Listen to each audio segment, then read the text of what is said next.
4:30 বাজে। এই ছাদে এলাম, একটু বৃষ্টিটা এই মাত্র থামলো, তাই ছাদে এসে একটু ভিডিও করছি। তো তোমাদের দেখাই, ঝড়টা কিন্তু এখন অবধি পুরো বন্ধ হয়নি, এখন অবধি কিন্তু দমকা হাওয়াটা রয়েছে, মানে যে হাওয়ার গতিবেগ মানে যথেষ্ট বেশি। তো এখন অবধি জানি না আরও হবে কি না, কি বাড়বে না কমবে কিছুই জানি না, কারণ আকাশে প্রচুর মেঘ আছে। তোমাদের একটু দেখাই, আকাশে কিন্তু প্রচুর মেঘ আছে। তো দেখে মনে হচ্ছে এখনও 1-2 দিন এরকম হবে।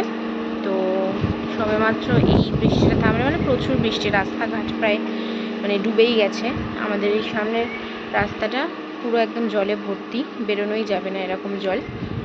আর এখন অবধি কিন্তু মানে এই কন্ডিশন। আর প্রচণ্ড জোরে হাওয়া দিচ্ছে। তো ঝড় যেভাবে আমি রাত্রিবেলা ভেবেছিলাম যে খুব হবে, সে অনুযায়ী হয়নি।